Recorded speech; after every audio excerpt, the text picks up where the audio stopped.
கட்சியில் குறை சொல்கிற மாதிரியோ இல்லை தவறு சுட்டி காட்டுற மாதிரியோ அக்கா காளியம்மாள் கட்சியில் இருந்த வரைக்கும் எந்த செயல்பாடுலையும் அப்படி ஈடுபடலை. இல்லை, சில நடவடிக்கைகள் சொல்லப்படுது. என்ன சொல்லப்படுது? அதை போயிட்டாங்களே சொல்லுங்கள். அவர் வேறு சில அமைப்புகளோட பேசிக்கிட்டு இருக்காரு அப்படின்ற தகவல் தங்கச்சி காளியம்மாள் பேசிக்கிட்டு இருக்காங்க. கட்சியில் இருக்கும்போதேவா? கடைசியாக ஒரு மாதமாக ஒரு மாதத்துக்கு முன்னாலேருந்து பேசிகிட்டு இருக்காங்க. அன்பில் மகேஷ் பொய்யாமொழியை சந்திக்கிறாங்க, விஜய் கட்சி புசியானந்த் அவர்களை சந்திக்கிறாங்கன்னு தகவல் இருக்குது. கட்சியினுடைய பொதுச் செயலாளராக ஆவதற்கு அக்கா காளியம்மாள் விரும்பினாங்களா? எதற்கும் ஆசைப்படாமல் வேலை செய்ய வேண்டியது கடமை. தகுதியும் திறமையும் இருந்தாலுமே ஆசைப்படக்கூடாது. இருந்தால் கூட அரசியலில் நீங்கள் ஆசைப்படக்கூடாது. ரொம்ப மோசமான ஒரு நீங்கள் கருதுறீங்க. நான் எப்படின்னு சொல்கிறேன். ஆடியோவில் இப்படி ஒரு வார்த்தை சொல்லிட்டாரு, அவங்க பாதிக்கிறனால ஒரு வார்த்தை சொல்லிட்டாரு. அதுக்காக சீமான் வந்து நான் பேசுனது தப்பு அப்படிலாம் எங்கேயுமே சொல்லாமல் தப்பு இல்லைன்னு நான் சொல்லுவேன். தப்பு இல்லையா? ஆனால் இப்போ உங்களை சொல்லியிருந்தா நீங்கள் சொல்லியிருப்பீங்க. சொல்லியிருந்தாலும் தவிர எங்கள் அந்த சூழல் இப்போ நான் இப்படி சரி பண்ணிக்க 100 சந்தர்ப்பம் இருக்குது. அந்த சரியும் பண்ணாங்க. அவர் நிறைவு அடையலைன்னும் போது அவர் எப்படி எதிர்பார்க்குறாரோ அந்த விதத்தில் அதை சரி பண்ண முடியாது. அது முறை கிடையாது. என்ன எதிர்பார்க்குறாங்க அவங்க எப்படி எதிர்பார்க்குறாங்க எனக்கு தெரியும். நான் என்ன நினைக்கிறேன்னு உங்களுக்கு தெரியுது, பார்க்குறவங்களுக்கு தெரியும். இன்னொரு தமிழ் தேசிய கட்சி நடத்துகிற திராணி ஆளுமை இன்னொருத்தருக்கு இருக்கிறதா நான் பார்க்கல. இன்னொரு நபருக்கு இந்த தமிழ் வெளியில் இருக்கிறதா நான் பார்க்கவே இல்லை. அதை வந்து நாம் தமிழர் எந்த காலத்துலையும் வரலாற்றில் அதை தாண்டவே முடியாது. நிம்மதி ப்ராப்பர்ட்டி மேனேஜ்மெண்ட் உங்கள் பழைய வீட்டை புதிய வீடாக மாற்றலாம் வாங்க. வாய்ஸ் ஆஃப் தமிழ்நாடு பார்வையாளர்களுக்கு வணக்கம். இன்றைய சிறப்பு நேர்காணலில் நம்முடன் இணைந்திருப்பவர் நாம் தமிழ் கட்சியினுடைய மாநில பொறுப்பாளர் வழக்கறிஞர் திரு ஸ்ரீதர் அவர்கள். சார் வணக்கம். வணக்கம். நாம் தமிழ் கட்சியிலிருந்து கட்சிக்காரங்க எதிர்பார்த்துட்டு இருந்தாங்களோ இல்லையோ, பொதுமக்கள் உட்பட மற்ற எல்லாருமே வந்து காளியம்மாள் அவர்கள் கட்சியில் இருப்பாங்களா இருக்க மாட்டாங்களா, எப்போ வெளியேறுவாங்க அப்படின்ற ஒரு இடத்துக்கு கொடுத்துட்டாங்க. நேற்று அவங்களுடைய விலகலுமே வந்து அறிவிச்சிருந்தாங்க. அவங்களுடைய அந்த விலகல் அந்த அறிவிப்பில் பார்த்தீங்கன்னா எந்த இடத்துலையுமே அந்த சீமானுடைய பேரையும் பயன்படுத்தலை. இதனால தான் பிரச்சனைன்னு சொல்லிட்டு பயன்படுத்தலை. நான் பயணிச்சு இருந்தேன், சூழல் சரியில்லை, அதனால் விலக வேண்டிய ஒரு நிலை ஏற்பட்டுச்சு. இந்த நிலையை நான் எதிர்ப்பு பார்க்கவே இல்லை சொல்லிட்டு ரொம்ப வருத்தமாக தான் பதிவு செஞ்சுருந்தாங்க. அந்த விலகலில் எப்படி ஒரு விலகலில் வந்து ஒரு கட்சி தலைவர் பேரையோ ஒரு இஷ்யூவையோ குறிப்பிடாமல் விலகியிருக்காங்க இல்லையா? எந்த அளவுக்கு ஒரு மன அழுத்தம் அவங்களுக்கு இருந்தால் திரு சீமான் அவர்கள் மேலே இப்படி ஒரு கடிதத்தை எழுதியிருப்பாங்க? இல்லை, நீங்களே சொல்லிட்டீங்க சீமான் அவர்கள் மேலே யார் மேலே எழுதலைன்றீங்க. அப்புறம் நீங்களே சீமான் அவர்கள் மேலே எழுதிட்டீங்க சொன்னீங்க. நீங்கள் கேள்வியிலே முரண் இருக்கு. இல்லைண்ணா, எல்லாருமே வந்து வெளியேறும் பொழுது இத்தனை நாள் நான் உழைச்சிருக்கேன், இவங்களுக்கு விசுவாசமாக இருந்திருக்கேன், இதெல்லாம் குறிப்பிட்டு தானே வெளியேறுவாங்க. அப்படி எதுவுமே இல்லையேன்னு கேட்குறேன். அந்த கேள்வி நீங்கள் அவங்க கிட்ட தான் கேட்கணும். நான் எப்படி அதற்கு பதில் சொல்ல முடியும்? நான் சொல்கிறேன், அப்படி ஒரு வேளை யாரையும் குறை சொல்லாமல் விலகிறாங்கன்னா அது பண்பாடுன்னு நான் புரிஞ்சுக்கிறேன். நல்லவனுக்கு அழகு சொல்லாமல் போகிறதுன்னு பழமொழி நான் கேள்விப்பட்டிருக்கேன். இப்போ அந்த விதத்தில் என்ன எடுத்துக்கலாம், அப்படி யாரையும் குறை சொல்லாமல் போயிருக்காங்கன்னு எடுத்துக்கலாம். அப்படி போயிருந்தா இப்போ இந்த கட்சியிலேருந்து விலக போகிறாங்கன்ற விஷயம் வந்து அந்த நோட்டீஸில் அவங்க பேர் ஒன்று சமூக செயற்பாடுன்னு வந்துச்சு. அதை எடுத்து அண்ணங்கிட்ட கேள்வி கேட்கும்போது சீமானன் என்ன சொல்கிறாருன்னா, யார் வேணால் வரலாம், யார் வேணால் போகலாம், இது ஜனநாயக கட்சின்னு சொல்கிறாரு. அப்போ இவரே ஒரு மைண்ட் செட்டுக்கு வந்துட்டாரா? காளியம்மாள் அவங்க வெளியே போகிறாங்க, வெளியே போனாலும் பரவாயில்ல போட்டோம் அப்படின்ற மைண்ட் செட்டுக்கு வந்துட்டாரா சீமான்? இவங்க வெளியேறிடுவாங்க அப்படின்ற ஒரு ஐயப்பாடு ஒரு 2 மனசோடு இருக்காங்கன்றது வந்து ஒரு 3-4 மாதமாகவே அது கட்சிக்குள்ளே சுற்றிட்டு வர விஷயந்தான். அவங்க ஏன்னா அவர்களை யாரும் இயங்குவதை தடுக்காத பொழுது கூட அவங்க சுதந்திரமாக இயங்கலை. யாருமே தடுக்கலை. எல்லா இடத்துலையும் அவங்க இயங்குவதற்கான நீங்கள் கடைசியான நேர்காணல் அண்ணன் கொடுத்த இன்டர்வியூவில் கூட என்ன சொல்லியிருக்காருன்னா, தங்கச்சி முழுசாக இயங்கலாம், கட்சியில் இயங்கிறதுக்கு எல்லா சுதந்திரமும் உரிமையும் இருக்கு அவருக்கு, ஜனநாயகமும் இருக்கு அவருக்கு, போகிறதா இருந்தாலும் போகலாம், அவருக்கு அந்த ஜனநாயகம் இருக்குன்னு தான் சொல்லியிருக்காரு. அப்படின்னா முதல்ல வந்து இயங்கலான்னு சொல்லும்பொழுது அவர் இயங்கினா அவர் வெளியே போன்னு சொல்லலைன்றதோட பொருள் தான் அது. நாங்கள் உங்களை வெளியே போக சொல்லலைன்ற பொருள் தான் அது. இயங்குறதா இருந்தாலும் இயங்கலான்னு அதே அந்த ஸ்பேஸ் கொடுக்குறதையும் வெளியே போகலான்னு ஒரு வேளை அப்படி தான் போகணும்னு ஆசைப்பட்டால் போகட்டும், அதை நம்ம எப்படி தடுக்க முடியுன்ற கேள்வி தான். ஏன் அப்படி அந்த சொல்ல வேண்டிய சூழ்நிலை வந்ததுன்னா, எங்களுக்கு வந்து கட்சியில் வந்து அவர் வேறு சில அமைப்புகளோட பேசிக்கிட்டு இருக்காரு அப்படின்ற தகவல் தங்கச்சி காளியம்மாள் பேசிக்கிட்டு இருக்காங்க. கட்சியில் இருக்கும்போதேவா? கடைசியாக ஒரு மாதத்துக்கு முன்னாலேருந்து பேசிகிட்டு இருக்காங்க. அன்பில் மகேஷ் பொய்யாமொழியை சந்திக்கிறாங்க, விஜய் கட்சி புசியானந்த் அவர்களை சந்திக்கிறாங்கன்னு தகவல் இருக்குது. அது எவ்வளவு தூரம் சரியானது இல்லை, அது நீங்கள் சந்திக்கிறாங்கன்னு சொல்கிறீங்க. உங்கள் கட்சியை சார்ந்த இடும்பவனம் கார்த்தி சந்திச்சாங்க அப்படின்னு சொல்கிறாரு. இல்லை, அவருக்கு கிடைச்ச தகவல் அது அப்படி இருக்கிறதுனால அப்படி சொல்லியிருப்பார். எனக்கும் அப்படி நேரடி தகவல் கிடைச்சா நானும் சொல்கிறேன். நான் கார்த்தி கிட்ட என்ன அப்படியான்னு நான் கேட்டுக்கலையே. ஆனால் எனக்கு வந்த தகவல் இதை நான் பெருசாக அதை பற்றி கருத்து கூட பரிமாறிக்கலை. அப்படி ஒரு தகவல் இருக்குது, அப்படி வந்தாங்கன்னும் பொழுது அதனால அது ஒரு உறுத்தல் இருக்குது. இது யாருமே இதை இன்னொன்று கூட கேளுங்க, இதை கேட்டு உறுதிப்படுத்துறது கூட நமக்கு அது தகுதி குறைவான வேலை தான். நம்ம கூட வேலை செஞ்சவங்க, நம்ம கூட அன்பாக இருந்தவங்க, ஒன்றா சாப்பிட்டவங்க, ஒன்றா அரட்டை அடித்தவங்க, பேசினவங்க, அவங்கள வந்து நம்ம பரிசோதிக்கிறது, அவங்களோட செக் பண்ணுறது, அதெல்லாம் அவ்வளோ சரியான தகவல் அப்பலாம். அதனால் நம்ம அது காதில் வந்து செய்தி அது நம்பகமான வாய்கள்லேருந்து வந்ததுன்னா, ஆமாம் நம்பகமான வாய்கள்லேருந்து வந்தது. சொன்ன நபர்களுக்கு அப்படி ஒன்று சொல்ல வேண்டிய தேவையில்லை. அப்பயும் கூட இல்லை அவர் பேசுகிறாரு அதனால் அவர் வேண்டாம்லாம் இன்னும் சொல்லலை. வேறு காரணங்களுக்காக பேசியிருக்கலாம், இல்லை பேசின தகவல்கள் இது இல்லாமல் வேறு இதாக கூட இருக்கலாம். அப்போ அதுக்கான இடத்த கொடுக்கணும். ஏன்னா அவங்களோட பங்களிப்பு இருக்குது, அதை ஏற்கிறோம். அவங்களுக்கும் கட்சி நிறைய அடையாளம் கொடுத்துருக்கு, பெரிய விளம்பரத்தை கொடுத்துருக்கு, ஊடகத்தில் முன்ன கொண்டாந்து நிறுத்தியிருக்கு. அதாவது கொடுக்கலும் வாங்கலுமா இந்த பயணம் இருந்திருக்கு. அங்கீகாரத்தையும் கொடுத்துருக்கு, பெரிய அடையாளத்தை கொடுத்துருக்கு. 6 ஆண்டுகளுக்கு முன்னாடி 7 ஆண்டுகளுக்கு முன்னாடி தங்கச்சி யாருன்னு கேட்டிருந்தா ஒரு சமூக செயல்பாடு ஏதோ ஒரு பகுதியில் சொல்லப்பட்டிருப்பாங்க. ஆனால் இன்றைக்கு வந்து எல்லோரும் பேசப்படுற அளவுக்கு ஒரு பேசு பொருளாக ஒரு தனிப்பட்ட ஒரு நேர்காணலை எடுக்கிற அளவுக்கு பல மைய ஊடகங்களில் பேசுகிற அளவுக்கு ஒரு ஆளாக அவங்க உருமாறி இருக்காங்க, ஒரு ஆளுமையாக மாறி இருக்காங்கன்னா அதற்கான எல்லா வாய்ப்பையும் ஏற்படுத்தி கொடுத்தது நாம் தமிழர் கட்சி தான். ஏற்படுத்தி கொடுத்தது எல்லாராலையும் அது வந்துட முடியுமானா வந்துட முடியாது. அப்போ அவர்களுக்குள்ள ஒரு இருந்தது, அதை மதிக்க தான் வேணும், அதை நம்ம இல்லைன்னு மறுக்க முடியாது. அந்த அளவில் நாம் உங்களை மதிக்கிறோம். ஆனால் சில பேர் யாரோ ஒருத்தர் ஏதோ ஊடகத்தில் இல்லை ஒரு இன்டர்நெட்டில் கீச்சகம் இங்கே போல் இன்ஸ்டாகிராமு இது மாதிரி இடங்களில் யாரோ ஒருத்தர் ஒரு பதிவு போட்டால் அதை மனசில் எடுத்துக்க முடியாது அரசியல் கட்சியில். அப்படிலாம் சில யாரோ பதிவு போட்டிருக்காங்க, நான் கூட பார்த்தேன். எனக்கு தெரிஞ்சு உங்கள் கட்சிக்காரங்க மாதிரியே தெரில. அந்த பதிவுகள்லாம் கூட அவரை பாதிச்சிருக்குமோ என்னமோ. எனக்கு அதில் தனிப்பட்ட முறையில் யாரையும் அப்படி பேசுறது உடன்பாடு இல்லை. கடந்துட்டால் கடந்து போயிடுங்க, அவ்வளோ. நமக்கு வேறு வேலை இருக்குது. இன்னொன்று நம்ம பழகினவங்கள நம்மளே வந்து அப்படி குறை சொல்லிட முடியாதுல்ல. அதனால் அந்த இதில் எனக்கு உடன்பாடு இல்லை. நான் என்ன கேட்குறேன்னா, இப்போ கட்சியில் குறை சொல்கிற மாதிரியோ இல்லை தவறு சுட்டி காட்டுற மாதிரியோ அக்கா காளியம்மாள் கட்சியில் இருந்த வரைக்கும் எந்த செயல்பாடுலையும் அப்படி ஈடுபடலை. இல்லை, சில நடவடிக்கைகள் சொல்லப்படுது. என்ன சொல்லப்படுது? அதை போயிட்டாங்களே சொல்லுங்கள் சார். போயிட்டாங்கன்றதுக்காக இல்லை, அது வந்து ஒரு தனி உரையாடல். நீங்களும் நானும் சில விஷயங்கள் பேசிக்கிறோம்னா அது சில விஷயங்கள் நம்ம வெளியே சொல்ல முடியாதுல்ல. அந்த மாதிரி விஷயங்கள் சொல்ல முடியாதுல்ல. அவர்கள் பற்றி சில குறைபாடுகள் பேசப்பட்டது. அந்த குறைபாடுகளின் அடிப்படையில் தான் அண்ணனே கூட சில வார்த்தைகளை பேசியிருக்கிறாங்க. வெளிப்படையாக கேட்குறேன், கட்சியினுடைய பொதுச் செயலாளராக ஆவதற்கு அக்கா காளியம்மாள் விரும்பினாங்களா? அப்படி ஒன்றும் இல்லை. அப்படி இல்லையா? ஏன்னா இல்லை நான் எதனால் அதை கேட்குறேன்னா, அவங்க இதுக்காக தான் விருப்பப்பட்டாங்க, அவங்க இதுக்கு ஆசைப்பட்டாங்க அப்படின்றத அவங்க மேலே ஒரு பழி சொல்லாக வந்து சில பேர் நாம் தமிழ் கட்சியுடைய ஆதரவாளர்கள் கட்சிக்காரங்களே வந்து நிறைய பேரிட வந்து வெளியில் பேசுகிறது, அப்புறம் வந்து எழுதுறது, இது போல விஷயங்கள்லாம் பண்ணிகிட்டு இருந்தாங்க. நிறைய இடத்துல உங்களுடைய இடத்துல வந்து அவங்க ஏன் ஆக்கக்கூடாது அப்படின்ற ஒரு கேள்வியெல்லாம் கூட கேட்டாங்க. ஒரு ஆக்கக்கூடாதுன்னு ஒரு கருத்தாக்கம் எல்லாரும் பேசுனாங்க. ஒரு பெண்ணுக்கு ஒரு முக்கிய வாய்ப்பு கொடுத்தா என்ன, நாம் தமிழ் ஒரு முன்மாதிரியாக செஞ்சு காமிச்சா என்னன்ற கருத்துக்கள் எல்லோரும் பேசுறதப்ப, அதாவது அந்த பொதுக்கூட்டம் நடக்கும்போது இல்லை பொதுக்குழு கூட்டம் நடக்கும்போதெல்லாம் அப்படி ஒரு கருத்தாக்கங்கள் பேசப்பட்டது. அவர் முன் வச்சோ இல்லை வேறு யாரும் அதுக்கு போட்டிக்கு நின்னோ யாருக்கு கொடுக்கலான்றது அப்படிலாம் அந்த மாதிரி அந்த இது அவருக்கு பொதுச் செயலாளர் கொடுக்கலன்ற வருத்தம் வந்து சகோதரி காளியம்மாளுக்கு இருந்ததா? இல்லை, எனக்கு தெரிஞ்சவரை அப்படி இல்லை. அவங்க டிமாண்டும் பண்ணலை. அப்படி டிமாண்ட் பண்ணல, எனக்கு தெரிய பண்ணலை. இளவஞ்சி அவர்கள் வந்து ஏன் காளியம்மாளுக்கு வந்து ஒரு முன்னிலைப்படுத்த மாட்டாங்க ஒரு கொஸ்டினை கேட்டு தானே அவங்களுமே கட்சியிலிருந்து வெளியேறாங்க. அவங்க அப்படி நினைத்திருக்கலாம். இன்னொரு பெண்ணுக்கு முக்கியம், ஏன்னா அவருக்கும் தெரியும் இளவஞ்சி அவர்களுக்கு என்ன முக்கியத்துவம் கொடுக்கப்படுதுன்னு அவர்களுக்கும் தெரியும். அதே போல் ஒரு முக்கியத்துவம் இன்னும் அதை கொஞ்சம் கூடுதலாகவே கூட காளியம்மாள் அவரோட தனிப்பட்ட ஆற்றல்னால பெற்றார்ன்றது அவருக்கும் தெரியும். அப்போ ஏன் அவங்களுக்கு வாய்ப்பு கொடுக்கக்கூடாதுன்னு அவங்க கேட்டது மூலமாக 2 விஷயமா, அவர் பெண்ணோட ஒரு குரலாக ஒலிச்சிருக்கலாம், இல்லை அந்த வாய்ப்பில் வரும்போது தன் பேர் கூட வரதுக்கு வாய்ப்பு இருக்குன்னு ஒலிச்சிருக்கலாம், இளவஞ்சி கேட்டிருக்கலாம். அப்படின்னு ஒரு ஆப்ஷன் வரலாம். இன்னும் 2-3 பேருக்குள்ளே அவங்களும் வருவாங்கள்ல, ஒரே ஒரு ஆளை தேர்ந்தெடுக்க முடியல.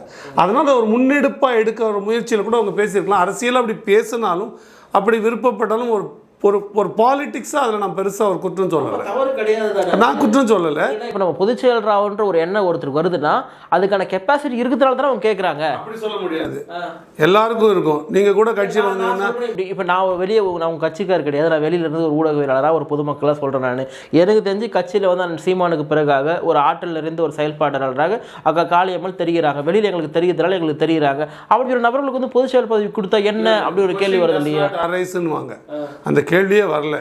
அது வந்து அந்த சூழல் வரும்போது cross the bridge when it கம்ஸ்னுவாங்க. ஒரு காவா வருதுன்னா காவா வரும்போது தான் யாரும் தாண்டுவாங்களே தவிர இப்பயே தாண்டி போக மாட்டாங்க. அந்த கால்வாய் கடக்கும்போது தான் தாண்டணும். எப்பயுமே எப்போ தாண்டணும்னா கால்வாய் வரும்போது தாண்டுவது தான் அது சரியானதாக இருக்குமே தவிர இப்பயே தாண்டிக்க முடியாது. அப்போ அந்த ரெலவென்ட் சுச்சுவேஷனில் தான் எப்பவுமே நீ ஆக்ட் பண்ணணும். அந்த காலம் எப்போ, அந்த கால சூழ்நிலையில் யார் யார் எங்கெங்கே இருக்க போகிறாங்கன்னு எல்லாத்தையும் பொறுத்து நீங்கள் முன்கூட்டியே யாரும் அதை செஞ்சு வச்சுக்க மாட்டாங்க. நாங்கள் ஒரு 10 லட்சம் கழிச்சு சாவ போகிறோங்க, அதனால் ஒரு சவப்பெட்டி வாங்கி வச்சுக்கிறேன்னு யாருன்னா சொன்னால் அது அறிவியலைத்தனமானது. அப்போ நீங்கள் அதை அப்படி நோக்கி நகர முடியாது. அப்படி எதுதான் சிந்தனையாக அப்படி இருந்தாலும் அது சரியான சிந்தனையாக இருக்குது. நான் எப்படி புரிஞ்சுக்கிறேன்னா, வேலை செய்ய வேண்டியது நம்ம கடமை. எதற்கும் ஆசைப்படாமல் வேலை செய்ய வேண்டியது கடமை. எந்த தகுதியும் திறமையும் இருந்தாலுமே ஆசைப்படக்கூடாது. இருந்தால் கூட அரசியலில் நீங்கள் ஆசைப்படக்கூடாது. இது ரொம்ப மோசமான ஒரு நீங்கள் கருதுறீங்க. நான் எப்படின்னு சொல்கிறேன்னு வச்சுங்க, நீங்கள் ஆசைன்னு வச்சுட்டீங்கன்னு வச்சுங்களேன், அதை நோக்கி நீங்கள் நகர்வீங்க. அதற்கான அரசியல் நகர்வுகளை நீங்கள் எடுப்பீங்க. அதற்கான அரசியல் நகர்வுகளை நீங்கள் எடுத்தீங்கன்னா கட்சியோட கொள்கையோட அடிப்படை நோக்கம் போயிடும். நீங்கள் எதுக்காக இங்கே வரோம், நம்ம வந்து ஒரு தமிழ் தேசியம் கட்டமைக்கணும் நோக்கத்தோடு வரும். கட்டமைக்கணும் நோக்கத்தோடு இருங்க. இல்லை, தமிழ் தேசிய கட்சி வரணும். அது காலம் என்ன சொல்லுதோ அதை அண்ணன் சீமான்றது இன்றைக்கி அவர் மட்டுமே பிரதானமாக இருக்கிறதுனால அது பேசு பொருளாக இருக்குது. நாளை சூழ்நிலை ஒரு 25 ஆண்டு காலம் கழித்து 30 ஆண்டு காலத்துக்கு கழித்து எப்படி இருக்கோ, ஒருவேளை தமிழ் தேசியம் அந்த இடத்த தொடலைன்னு வச்சுக்கோங்க. நான் ஒரு ஹைப்போதெட்டிக்கலாக சொல்கிறேன். அப்போ அந்த சூழ்நிலையில் தான் நீங்கள் யோசிக்கணும். நம்ம கடமை என்ன, நம்ம வந்தது முதலமைச்சர் பதவியை பிடிக்கல, தமிழ் தேசியம் தமிழ் தேசியம் நிறுவுவதற்கு என்ன தேவைப்படுதுன்னா முதலமைச்சர் பதவி தேவைப்படுது. நீங்கள் தமிழ் தேசியத்தை நோக்கி வேலை செஞ்சு அதன் அடிப்படையில் முதல்வர் பதவியை அடையணும். இப்போ எப்படி நான் சொல்கிறேன் பாருங்கள், முதல்வர் பதவி அடைய அரசியலில் என்ன தேவை? தமிழ் தேசியம்தான் தேவைன்ற அவசியம் இல்லை. ஏன் தேர்தல் தமிழ் இல்லை, நீங்கள் அதை தாண்டினா கூட கோட்பாட்டு அரசியலில் கூட இந்துத்துவாவை பேசி ஒரு சில மாநிலங்களில் பாஜக முதலமைச்சர் இடத்த பிடிக்குது. காங்கிரஸ் சமூக நீதினு சொல்லிக்கிட்டு இல்லை சாஃப்ட் இந்துத்துவா பேசிக்கிட்டு ஒரு சில இடங்களில் முதலமைச்சர் இடத்த பிடிக்குது. அப்போ அவங்கெல்லாம் அந்தந்த தேசியம் பேசலை, ஆனால் மராட்டிய தேசியம் பேசிக்கிட்டு அங்கே முதலமைச்சரான வரலாறுகளும் உண்டு. அப்போ நோக்கம் எதுவாக இருக்குது, நீங்கள் வேறு நோக்கத்தால் கூட ஒரு முதலமைச்சர் பதவியை அடைய முடியும். இந்துத்துவாவில் அடைய முடியுது, மராட்டிய தேசியம் பேசிக்கிட்டும் அடைய முடியுது, நீங்கள் பீகாரியோ ஒடிசாவோ இல்லை வங்காளி தேசம் பேசிக்கிட்டும் அடைய முடியுது. அப்போ எந்த கோட்பாடை பேசிக்கிட்டும் அடைய முடியும். ஆன்டி இந்துத்துவா பேசியும் கூட சில இடங்கள் அடைய முடியுது. சில அதுக்கான உதாரணங்கள் இருக்குது. அப்போ உங்கள் நோக்கம் என்னவாக இருக்கணும், முதலமைச்சர் பதவியை பிடிக்கிறதா இருந்தால் நீங்கள் பிரசாந்த் கிஷோர் மாதிரி ஒரு ஸ்ட்ராட்டஜிஸ்ட்டை இல்லை பாப்புலர் ஃபிகர்களை பிடிச்சிக்கிட்டு நிறைய பணத்தை உள்ளே விட்டுக்கிட்டு பணம் கொடுத்து வாக்கு வாங்கிட்டு நம்மளால் ஜெயிச்சு முதலமைச்சர் பதவியை அடைய முடியும். கூட்டணி அரசியல் பண்ணிவிட்டு சந்தர்ப்பவாத அரசியல் பண்ணிவிட்டு ஒரு தடவை ஐயா விஜயகாந்த் இருந்தாங்களா இப்படி கொஞ்சம் கொஞ்சமாக வாக்கு வங்கி கூட்டிகிட்டே ஒரு நிலை வரைக்கும் வந்தாங்கல்ல, அப்படி வந்து கூட முதலமைச்சர் பதவியை பிடிக்க முடியும். ஆனால் அப்படி நீங்கள் முதலமைச்சர் பதவியை பிடிச்சா தமிழ் தேசியம் பண்ண முடியுமானா தமிழ் தேசியம் பண்ண முடியாது. நோக்கம் உங்களுக்கு தமிழ் தேசியம் பண்ணணும், அதற்கு உங்களுக்கு ஒரு கருவி தான் முதலமைச்சர் பதவி. நீங்கள் தகுதியாகவும் தொடர்ச்சியாகவும் இருக்கணும். இப்போ எனக்கு தகுதி வந்துச்சுன்னு வச்சுங்களேன், நான் இப்படி கேட்க பாருங்க, ஒரு என்ன ஒரு நீதிபதி பொறுப்புக்கு வரணும், 10 பேர் தகுதியானவங்க இருக்கிறாங்க, எனக்கும் தகுதி இருக்குது, 10 பேரில் போடக்கூடிய இடம் ஒன்று தான் இருக்குது. யாரை போடுவீங்க? ஈக்குவலாக இருக்காங்கன்னு வச்சுக்கிங்க. அப்போ எப்படி போடுவாங்க? ஏதோ ஒரு முறையை கடைப்பிடிக்கணும். இது வயசு சின்னவங்க இருக்காங்க, ரொம்ப நாள் வேலை செய்வாங்க, வயசு கூட இருக்குது, அனுபவம் கூட இருக்குது, அதனால் போடலாம். ஏதோ ஒரு அப்போ நீங்கள் ஒருத்தரை போட்டிங்கன்னா 9 பேரை மன வருத்தம் வருமா இல்லையா? இதெல்லாம் ஒரு அமைப்புன்னு வந்துட்டால் வரதான் செய்யும். நீங்கள் தகுதியானவராக இருக்கும்பொழுது தொடர்ச்சியாக பணியாற்றணும். நீங்கள் தகுதியானவராக இருந்து எனக்கு கேட்டேன் கொடுக்கலன்னு நீங்கள் சோர்ந்துட்டாலோ நகர்ந்து போயிட்டாலோ உங்கள் தொடர்ச்சியின்மை, இந்த கன்சிஸ்டன்சின்னுவாங்களே, அந்த தொடர்ச்சியின்மை வந்து ஒரு சந்தேகத்தை ஏற்படுத்திடும். அப்போ இவ்வளோ நாள் அதை நோக்கி தான் நீங்கள் நமக்கே நான் தனிநபராகவே சொல்லிக்கிறேன், ஒரு கோட்பாட்டாளராகவே சொல்லிக்கிறேன், நாம் பதவியை நோக்கி சிந்திக்கவோ நகரவோ ஆரம்பிச்சிட்டா மெல்ல கோட்பாட்டை மறந்துட்டு பதவியை சம்பாதிக்க என்னென்ன வழி, அதுக்கு நம்ம கூட எவ்வளோ ஆளை சேர்த்துக்கலாம், அதுக்கு என்ன பொருளாதாரம் தேவைன்னு சிந்தனை நகர்ந்துடும். அப்போ நான் கூடாதுன்னு சொல்லலை, நீங்கள் வேலை செய்யுங்க, காலம் எடுத்துக்கும். காலம் இப்போ அண்ணன் சீமான் அவர்கள் நான் வந்து முதலமைச்சர் கேண்டிடேட்டாக வருவோன்னு நினச்சேன்னா வேலை செய்யலை.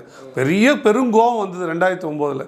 இதை எப்படியாவது எதிர்க்கணும்னு தான் முதல்ல அதிமுகவுக்காக இந்த திமுகவையும் காங்கிரஸையும் ஒழிக்கணுன்றதுக்காக தான் பரப்புரை பண்ணார். அப்போ அவர் போட்டியிடவே இல்லையே. அப்போ நாம் தமிழர் கட்சியிலேருந்து யாருமே போட்டியிடலையே. 16 தானே வராங்க. அப்போ சூழல் மாற மாற 16 வந்த பிறகு என்ன நடக்குது, அப்புறம் 19 என்ன நடக்குது போது இல்லை இதை யார் யார் கையிலையோ ஒப்படைச்சு இல்லை வெறுமனே திமுக வீழ்த்துறதுனால இதை செஞ்சிட முடியாது, மாறா நாமளே அந்த இடத்த அடையணும்னு முடிவு பண்ணும்போது அரசியல் நிலைப்பாட்டுக்குள்ளே வராங்க, இயக்க நிலையிலேருந்து வாக்கரசியலுக்குள்ளே வராங்க. அப்படி வந்து தான் இந்த கட்சி இவ்வளோ தூரம் பயணப்படுது. அப்போ அவரே கூட முதலமைச்சர் பதவி வேணுன்ற நோக்கத்துக்காக இறங்கி இயக்கமாக வரல, இயக்கமாக இதை கேள்வி கேட்கணும், தமிழர் நலனை பாதுகாக்கணும் தான் வருது. அது பரிணாம வளர்ச்சி அதுவாக அடையுது. அப்போ நீங்கள் அந்த பொருத்தப்பாடான ஒரு ஆளாக இருக்கும்பொழுது, தொடர் செயல்பாடு இருக்கும்பொழுது அந்த இடத்துக்கு கொண்டு போய் தானாக சேர்த்துருன்றேன். நீங்கள் பிரதாப் வந்து தொடர்ச்சியாக வேலை செஞ்சால் கூட அந்த நோக்கத்தோடு அந்த தகுதியோட தொடர்ச்சியாக வேலை செய்யும்போது அந்த இடத்துல தானாக எடுத்துக்குன்னு நான் சொல்கிறேன். இப்போ காளியம்மாள் அவர்கள் கட்சியில் இருந்தப்போ நீங்கள் சொல்கிற மாதிரி இப்போ மற்றவங்க வந்து இப்போது பதவிக்கு ஆசைப்பட்றாங்க, இல்லை இந்த இடத்துக்கு போக ஆசைப்பட்றாங்க, அப்படி வேலை செய்யக்கூடியவங்களும் ஒரு சந்தேக பார்வையோட பார்க்க வேண்டிய சூழல் இருக்குன்னு சொல்ல வரீங்க இல்லையா? இல்லை நான் அப்படி சொல்லலை. அப்படி இருந்தால் அப்படி பார்வை வந்துடும் சொல்ல வரேன். இவங்க கட்சியில் இருக்கும்போது இவங்களை பற்றின ஒரு சந்தேக பார்வை இருந்ததா கட்சியில்? இல்லை அப்படியெல்லாம் அப்படி இருந்ததுலாம் சொல்ல முடியாது. கடந்த 3-4 மாதமாக வந்து அவர்கள் செயல்படாததுனால அப்படி ஒரு தோற்றம் இருந்தது. அவர்கள் வந்து 3-4 மாதமாக சரியாக செயல்படலை, அதற்கு அவங்களுக்கான மன வருத்தம் இருந்தது. அந்த ஆடியோக்கு அப்புறம் தான் இந்த மாதிரி விஷயங்கள்லாம் வருது இல்லையா? இந்த ஆடியோவில் இப்படி ஒரு வார்த்தை சொல்லிட்டார், அவங்க பாதிக்கிறவங்க ஒரு வார்த்தை சொல்லிட்டாரு. அதுக்காக சீமான் வந்து நான் பேசுனது தப்பு அப்படிலாம் எங்கேயுமே சொல்லாமல் நான் அப்படியும் பேசுவேன் இப்படியும் பேசுவேன்னு சொல்லிட்டு பேசும்போது தானே சொன்னார். இங்கே பாருங்கள், நீங்களும் நானும் பேசிக்கும்பொழுது உங்களை நான் ஒரு குறை சொல்லிட்டேன்னு வச்சுக்கோங்களேன், அப்போ நான் என்னப்பா அன்றைக்கி நான் ஏதோ இதில் சொல்லிட்டோமான்னு சொல்லலாம். நான் உங்ககிட்ட பேசவே இல்லை, யாரோ ஒருத்தர் என்கிட்ட பிரதாப் ஒருத்தர் வந்து தொடர்ச்சியாக சொல்கிறார் மோசமானவர், அவன் அப்படி தான் உடுப்பான்னு நான் சொல்கிறேன்னா அந்த நேரத்தை அந்த சங்கதியை கடக்க இல்லை தாண்டி போக கூட சொல்லாடல் தான். அது தனிநபரிடம் பேசப்பட்ட வார்த்தை. ஆனால் நீங்கள் வந்து கொலசாமி எங்கள் உசுருன்னு சொல்லட்டது எங்கே சொல்லப்பட்டது? பொது இடத்துல 1000 பேர் அறிய சொல்லப்பட்டது. இந்த ஒரு வார்த்தை உறுத்தும்னா அந்த ஒரு வார்த்தை உங்களை தூக்கி வைத்து கொண்டாடியது ஆகாதுன்னு என்னோட கேள்வி. இது தப்பு இல்லைன்னு நான் சொல்லுவேன். தப்பு இல்லையா? ஆனால் இப்போ உங்களை சொல்லியிருந்தா நீங்கள் சொல்லியிருப்பீங்க. சொல்லியிருந்தாலும் தவிர எங்கள் அது சூழல். இப்போ நான் இப்படி ரொம்ப புரிதல் சொல்கிறேன், சின்ன புரிதல் சொல்கிறேங்க. இப்போ 2 நாளைக்கு முன்னாடி என் குழந்தை வந்தா, அம்மா இதை பண்ணுறாங்க அதை கேட்டால் கொடுக்க மாட்டாங்க, இதை கூட கொடுக்குறாங்க, எப்போ பாரு நீங்கள் கேளுங்கண்ணா, விடு அவங்க அம்மா பைத்தியக்காட்சி அப்படி தான் என்ன பண்ணுவா, விடு போ நான் கேட்குறேன் போ அப்படின்னு சொல்லிடுறேன். இப்போ நான் என்ன இப்போ என் மனைவியை பிடிக்காமல் சொன்னேன்னா, இல்லை என் மனைவி பைத்தியக்காரன் ரொம்ப தொண்டர் இல்லைங்க, அப்படி தான் அண்ணன். இப்போவும் சொல்கிறேன், நானே காளியம்மாள்கிட்ட அண்ணன் தம்பியாக தான் தங்கச்சியாக தான் பழகியிருக்கோம். என் மேலே நிறைய அன்பு உண்டு, காளியம்மாளுக்கு எனக்கும் காளியம்மாள் மேலே நிறைய அன்பு உண்டு. அப்படி எப்படி மனுஷ துவேஷம் பண்ண முடியும்? அப்படிலாம் இல்லை. அதை வந்து அவ்வளோ தூரம் அவங்க இறுக்கி பிடிக்க தேவையில்லைன்றது என்னோட இது. அது வெளியே போனதுக்கு அப்போ என்னதான் காரணம்? இல்லை அவங்களுக்கு மன வருத்தம் இருக்கும். அதை தாண்டி எனக்கு தெரிஞ்சு வேறு எந்த காரணமும் இருக்கிறதா என் மனசுக்கு படலை. ஆனால் அதற்கு பிறகு அதை சரி பண்ணிக்க 100 சந்தர்ப்பம் இருக்குது. அதை சரியும் பண்ணாங்க. அவர் நிறைவு அடையலைன்னும் போது அவர் எப்படி எதிர்பார்க்குறாரோ அந்த விதத்தில் அதை சரி பண்ண முடியாது. அது முறை கிடையாது. என்ன எதிர்பார்க்குறாங்க அவங்க எப்படி எதிர்பார்க்குறாங்க எனக்கு தெரியும். நான் என்ன நினைக்கிறேன்னு உங்களுக்கு தெரியுது, பார்க்குறவங்களுக்கு தெரியும். உறுதியாக அது இல்லை. இல்லை பதவி சண்டைலாம் வரலங்க. அப்படிலாம் அவங்க கேட்கவில்ல, டிமாண்ட் பண்ணவில்ல. அதெல்லாம் அடிப்படை காரணம் இல்லை. கட்சியில் நிறைய பேர் அண்ணன் சீமான் கிட்ட போயிட்டு காளியம்மாள் குறித்து இந்த கோல் முற்று சொல்லுவாங்க இல்லையா, புறம் பேசுறது, இந்த மாதிரி நிறைய பேர் வந்து அவங்கள பற்றி பேசினாங்க. இதெல்லாமே தான் ஒரு காரணமாக அமைஞ்சுதுன்னு சொல்கிறாங்க இல்லையா? எல்லாரை பற்றியும் பேசுவாங்கங்க. எல்லாரை பற்றியும் ஒரு அமைப்புன்னு இருக்கும்பொழுது எல்லோரும் எல்லாரை பற்றியும் பேசுவாங்க. குறைகளையும் பேசுவாங்க, சில பேர் நிறைகளையும் பேசுவாங்க. ஒரு நாள் என்ன சொல்கிறாங்க, என்னடா நீ உலக புகழ் பெற்றுட்டேன்னு ஒரு நாள் கேட்டார். யாரோ இப்போ வெளிநாட்டிலேருந்து நம்ம பேசுனதை பார்த்துட்டு போட்டிருக்காங்கன்னு அர்த்தம். இன்னொரு நாள் என்னடா நீ இந்த விஷயம் இப்படி பேசிட்டா உன்னால் இந்த மாதிரி முட்டாள்தனமாக பேசிட்டு வந்திருக்கேன்னு கேட்டார். யாரோ அவருக்கு போட்டதான், அவர் நேராக பார்த்துருக்க முடியாது, யாரோ போட்டிருக்கப்ப நம்ம செயல்பாடுகள் ஏதோ ஒரு விதத்தில் அவருக்கு தெரிவிக்கப்படுது. நம்ம செயல்பாடுகள் இல்லை, எல்லோருடைய செயல்பாடுகளும் அவருக்கு தெரிவிக்கப்படுது. அவர் வந்து அதை ஆராயிறாரு. அது எந்த சூழ்நிலையில் பேசப்படுதுன்னு பார்க்குறாரு. அதுக்கேற்ற அறிவுரைகளையும் பலமுறை வழங்குறாரு. அவருக்கு ஒரு அணுகுமுறை இருக்குது, அப்ரோச் இருக்குது. அது எப்படின்னா, ரொம்ப இயல்பாக நம்ம வீட்டில் பேசிக்கிட்டால் எப்படி பேசுவோமோ அப்படி தான் பேசுவார். ரொம்ப மரியாதை, வாங்க தம்பி உட்காருங்க, வீட்டில் எல்லாம் நலமெல்லாம் விளங்க மாட்டார். நானும் ரொம்ப நையாண்டியாக ரொம்ப கேலியாக பேசக்கூடிய ஆள். இப்போ நான்லாம் என்னோடய நீதிமன்ற பழக்கத்தில் ஒரு மூத்த வழக்கறிஞர் கூட இப்படி தான் உட்காருவேன். இப்படி தான் முன்னே உட்காந்துரும், சாஞ்சி கூட உட்கார மாட்டேன். ஆனால் நான் பார்த்துருக்கேன், அண்ணன் முன்னாடி பல பேர் இப்படி கேஷுவலாக உட்காந்துருப்பாங்க, இப்படி வச்சுப்பாங்க, அப்படி இருப்பாங்க, கேஷுவலாக. ஏன்னா அப்படி தான் அவர் இயல்பாக இருப்பார். அவரும் காலை நீட்டிகிட்டு இருப்பார். ரொம்ப பெரிய புரோட்டோக்காலோ ஒருத்தர் பார்த்துக்கிறதுக்கோ இல்லை ரொம்ப முறைப்படி அந்த அணுகுமுறையோடு அப்படிலாம் கிடையாது. ரொம்ப இயல்பான மனிதர், எந்த விதத்தையும் அப்படி தான் சொல்லுவார். கேஷுவலாக தான் அவர் இருப்பார். ஒருவேளை அப்படி இயல்பாக இருக்கிறது நீங்கள் அப்படி தலைவருக்கு அழகு இல்லை, புரோட்டோக்கால் படி தான் இருக்கணும் அப்படின்னா அதற்கான ஆள் அவர் இல்லை. Is a vibrant man. அவர் ரொம்ப எமோஷ்னலான, உணர்வுபூர்வமான, ரொம்ப இயல்பான மனிதர். கட்டி பிடிச்சினாலும் அப்படி தான், திட்டினாலும் அப்படி தான். அது அவரோட குணம். ஆனால் அடிப்படையில் அவர் உள்ள கோபம் உள்ளவரானா அது கிடையாது.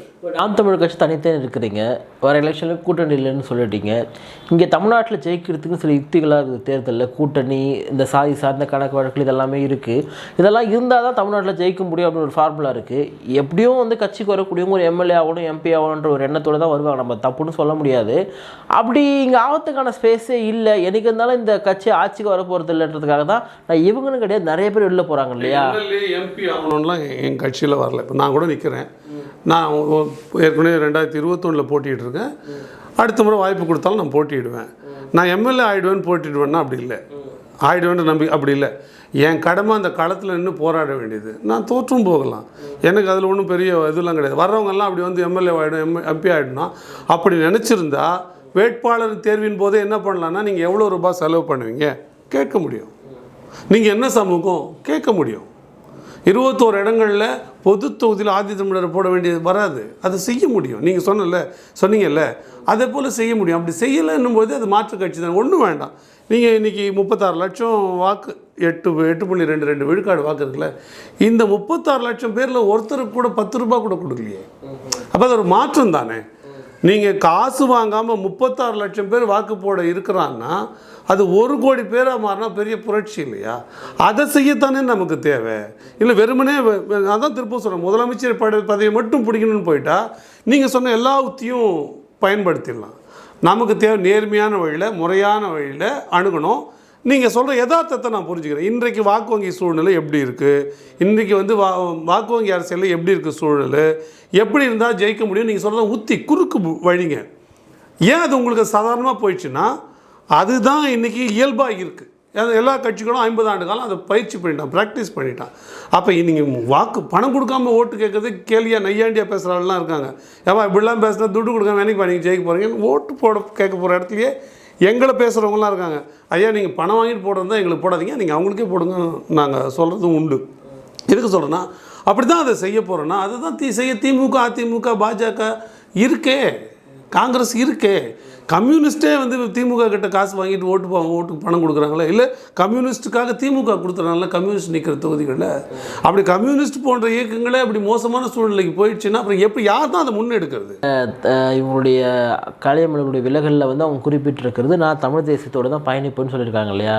ஏற்கனவே நீங்கள் சொன்ன மாதிரி புஸ்லி ஆனந்த்கிட்ட பேசியிருந்தாலும் ஒரு தகவல், அதுக்கப்புறம் ஒரு பள்ளிக்கல்வித்துறை அமைச்சர் அவர்கிட்ட வந்து பேசியிருந்தாங்கன்னு ஒரு தகவல், இது மாதிரி சொல்லிட்டு இருக்கீங்க. இவங்க தமிழ் தேச அரசியலோடு தான் பயணிப்பாங்கன்னா யார்கிட்ட போய் பயணிப்பாங்க? நீங்கள் பல கோணம் இருக்கிறதுல எதற்கும் வந்து நம்மளால் காரணம் சொல்ல முடியும். இப்போது தமிழக வாழ்வுரிமை தமிழ் தேசிய இயக்கம் தான் சொல்லிட்டு இயங்குது.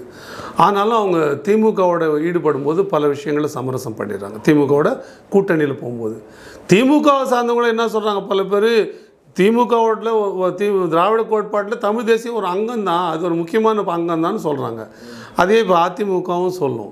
நீங்கள் நியாயப்படுத்திக்கணும்னு முடிவு பண்ணிட்டால் எதில் சேர்ந்துட்டோம் நியாயப்படுத்திக்கலாம், அதில் ஒன்றும் பெரிய வராது. அந்த ஜோசியம் பார்க்க எனக்கு தெரிஞ்சால் நான் உங்களுக்கு சொல்லிவிடுவேனே, போவோம் சாயங்காலமாக போவோம் வெளியில் கிளி ஜோசியம் பார்த்து சொல்லுவோம். அது அவர் தான் முடிவு பண்ணணும். அவர் முடிவு பண்ணட்டும். அவர் எந்த காலத்தில் வேலை செய்கிறோம் நம்ம பார்க்க தானே போகிறோம். அவர் வந்து நிச்சயமாக களமாடக்கூடிய ஆள் தான். தங்கச்சி வந்து ஒன்றும் சும்மா இருக்க போகிறதில்ல. அவங்க ஏதோ அரசியல் வேலை, குறைந்தபட்சம் ஒரு சமூக ஆர்வலராது வேலை செய்தான் செய்வாங்க. அதனால் அது அவர்களுடைய ஜனநாயக உரிமை, அது விருப்பம். இது நீங்கள் அவங்கள கேட்க வேண்டிய கேள்விலாம் என்ன கேட்குறீங்க? இல்லை, அவங்க என்ன கேட்டாங்கன்னா என்கிட்ட சொன்னாங்கன்னா அப்போ நான் உங்களுக்கு அப்போ சொல்கிறேன். மற்றபடி அவங்க தொடங்க மாட்டாங்களா அப்படின்னா நான் என்ன புரிதல் வரேன் அப்படின்னா, நிறைய பேர் பல காலகட்டங்களில் போனாங்க. நீங்கள் அது ரொம்ப முன்னிலேருந்தே நான் சொல்கிறேன். 2019 அதுக்கு முன்னாடி திருவொற்றியூர்லேருந்துலாம் ஒரு தம்பி வெளியே போன காலத்துலலாம் சொல்கிறேன். எல்லோரும் போனாங்க, எல்லோரும் வெளியே போய் ஏதோ ஒரு அமைப்பு ஏற்படுத்தினாங்க. சிலது லெட்டர் பேட் கட்சியாக மாறிச்சு, சில அமைப்புகள் ஒரு 2 மாதம் கழிச்சு இன்னொரு அமைப்பில் கலைஞ்சு போச்சு, சிலது கலைஞ்சி போச்சு, சிலது இன்னொன்றத்தோட இணைஞ்சி போச்சு, கரைஞ்சி போச்சு. இதெல்லாம் என்ன சொல்லுதுன்னா, இன்னொரு தமிழ் தேசிய கட்சி நடத்துகிற திராணி ஆளுமை இன்னொருத்தருக்கு இருக்கிறதா நான் பார்க்கல. இன்னொரு நபருக்கு இந்த தமிழ் வெளியில் இருக்கிறத நான் பார்க்கவே இல்லை. அதை நாம் தமிழர் எந்த காலத்துலேயும் வரலாற்றில் அதை தாண்டவே முடியாது. அதனால் இனி தமிழ் தேசியம் பேசக்கூடிய ஒரே கட்சினா அது நிச்சயமாக நாம் தமிழர் கட்சியாக மட்டும்தான் இருக்க போகுது. அதில் ஒன்றும் உங்களுக்கு ஐயப்பாட வேணாம். இவங்க எல்லா முயற்சியும் அவங்க தொடங்கக்கூடாது, அது எப்படி பண்ணிவிடுவாங்களா, அந்த மாதிரி ஆணவ பேச்சில் நான் திமிர் பேச்சில் நான் பேசலை. வரலாறு என்ன சொல்லியிருக்கு, மிகப்பெரிய ஆளுமைகள் என்று சொல்லி கொண்டவங்க, நான் என்னால் தான் நாம் தமிழர் கட்சி இயங்குதுன்னு சொல்லி கொண்டவங்க, இந்த தென் மண்டலமே வடக்கு மண்டலமே என்னால் தான் இயங்குது, இல்லைன்னா நின்றுடும், நான் எவ்வளோ பேரை சேர்த்து விட்ருக்கேன் தெரியுமா, எத்தனை கோடி ரூபாய் செலவு பண்ணியிருக்கேன்னு சொன்னவங்க எல்லாருமே வெளியே போய் அத்தனை கோடி ரூபாய் செலவு பண்ணி அந்த ஒரு மண்டலத்தையே கட்டுப்படுத்துனவங்களால ஒரு அமைப்பை கட்டிக்க முடியல. அப்போ அரசியல் என்பது எவ்வளோ கடுமையானது, ஒரு இயக்கத்தை நடத்துவதே எவ்வளோ கடுமையானது, ஒரு இயக்கம் நடத்துறதே ஒரு கடுமையானதுன்னா ஒரு கட்சி நடத்துறது எவ்வளோ கடுமையானது, ஒரு கட்சி நடத்துறது திராவிட முன்னேற்ற கழகத்தையும் பாஜகவையும் எதிர்த்து நடத்துறது எவ்வளோ கடுமையானதுன்னு தெரியும். உங்களுக்கு ஒரே வாய்ப்பு தான், ஒன்று நீங்கள் அதிமுக பிடிச்சி தொங்கிக்கணும், திமுக பிடிச்சி தொங்கிக்கணும். சவுக்கு சங்கரே ஒரு நெருக்கடி வரும்போது அவரோட சூழ்நிலை என்னவா மாறிச்சு நம்ம பார்த்தோம்னா, ஏதோ ஒரு கட்சியில் போய் தஞ்சம் பூந்துக்க வேண்டிய சூழ்நிலை வந்ததில்லை. ஆனால் அதிகமாக கருத்தியல் ரீதியாக அவர் கைது செய்யப்பட்டதுக்கு பேசுறது நாம் தமிழர் கட்சி தான். ஆனால் காப்பாற்றுறதுக்காக அவர் போய் சேர்ந்துக்கிட்ட இடம் அதிமுக போய் சேர்ந்துக்கிட்டார்.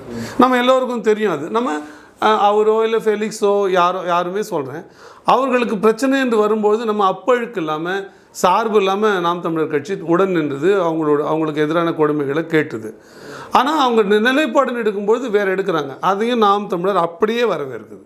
அவர்களுக்கான ஜனநாயக உரிமையாக பார்க்குது. நான் என்ன எதுக்கு சொல்ல வரேன்னா, அப்போ இந்த திராவிட கட்சிகளை இந்த ரொம்ப பெரிய உத்திகளை, பெரிய ஊடக பலத்தை, பெரிய ஆட்சி பலத்தை வச்சிருக்கிற இந்த 2 கட்சிகள், அதிமுக விழுந்து போனாலும் அதிமுகவால் உள்ளே வந்த பல ஐஏஎஸ் ஆஃபீஸர், ஐபிஎஸ் ஆஃபீஸர், லாபம் அடைஞ்ச நீதிபதிகள், லாபம் இந்த சென்ஸ் அந்த பதவிக்கு வருவதற்கான அவங்க பரிந்துரைகள், அப்படி பல அதிகார வட்டங்களை கையில் வச்சிருக்கிற இந்த 2 கட்சிகளையும் எதிர்த்து அரசியல் பண்ணி மேலே வந்த ஒரு கட்சி கிடையவே கிடையாது.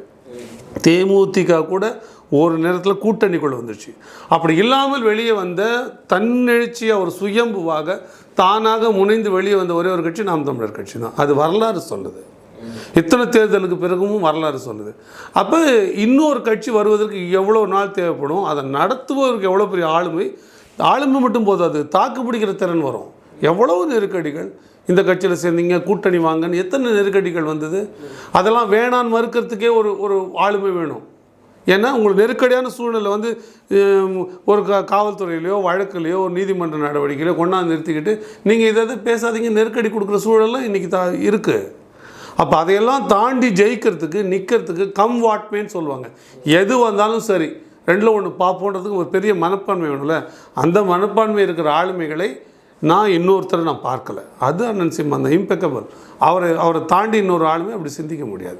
நான் இதை வர்ஷிப்பங்க அது சொல்கிற மாதிரி தெரியும், அதனால் நான் அது கொஞ்சம் கூச்சப்படுறேன். நான் அப்படி சொல்கிறதுக்கு நான் பார்த்ததில் சொல்கிறேன். எவ்வளோ கடுமையான சூழ்நிலை வந்த போதும் அதுக்கு ஷேக் ஆகாமல் நிற்கக்கூடிய ஒரு ஆளுமை தான் அண்ணன் சீமான் அவர்கள். நான் நெருக்கமாக பார்த்துருக்கேன். அப்படி எவ்வளோ பேருக்கு இல்லைன்றதையும் நான் பார்த்துருக்கேன். எங்கள் கட்சியிலே சில பேர் பிரச்சனைன்னு வந்தப்போ எப்படி நிலை குலைஞ்சி போனாங்க, பயந்தாங்க. அவங்கள அந்த சிச்சுவேஷன் அது இம்மெச்சூரிட்டியாக இருக்கலாம், இல்லை அவங்க குடும்பம் அதை நான் குறைவாக மதிப்பிடலை. ஆனால் அப்படி பயந்துட்டா இந்த தமிழ் தேசியத்தை நிலைநிறுத்தவே முடியாது. அப்போ கொஞ்சமும் ஒரு விட்டு கொடுக்காத, நெகிழாத ஒரு இரும்புத்தன்மை உள்ள ஆள் தேவை. அந்த ஆளுமே நான் சீமான். அப்படி இல்லாத இன்னொருத்தர் போய் இன்னும் வெளியில் கட்சி தொடங்குவாங்கன்னா தொடங்கி தான் பார்க்கட்டும், நமக்கு ஒன்றும் அதில் இல்லை. ஏங்க திமுக உச்சத்தில் இருக்கும்போதே அதிமுக உச்சத்தில் இருக்கும்போதே அம்மையார் ஜெயலலிதாவும் கருணாநிதி அவர்களும் வாழ்கிற காலத்தில் அவங்க எவ்வளோ பெரிய அரசியல் ஜாம்பவான்களாக இருந்தாங்கன்னு தெரியும். அந்த காலத்திலேயே நாம் தமிழர் கட்சி அரசியல் பண்ணிச்சுன்னா இன்றைக்கு வர புதிய கட்சிகளோ இப்போ புதுசாக வந்திருக்கிற கட்சிகளையோ அல்ல இனிமேல் முளைக்கும்னு நீங்கள் இல்லை வரலான்னு சொல்கிற கட்சிகளையோ பார்த்து எந்த சிந்தனையும் செய்ய வேண்டிய அவசியம் நாம் தமிழர்கள். இதையே நம்ம தாண்டிட்டோன்னா 15 அடி தாண்டிட்டோன்னா 4 அடி தாண்டது என்ன பெரிய சிரமம். ஆனால் அது ஒன்றும் சிரமம் இல்லை.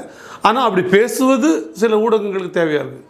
அவங்க வந்துட்டாங்க, அதனால் இனிமேல் நாம் தமிழர், கூடாரங்காலி, நாம் தமிழர் காலி, அந்த அந்த சொல்லாடல் இருக்குல்ல, நீங்கள் அதுலேயே வந்து பல பொருள் இருக்குது, பல பொருள் இருக்குது அதில். நீங்கள் நல்லா இருங்க அப்படின்னு சொன்னால் உங்களை வாழ்த்துனா தான். நீங்கள் நல்லா இருங்க அப்படின்னு சொன்னேன்னா உன்னை கெட்டு போங்கன்னு சொல்கிறேன்னு அர்த்தம்.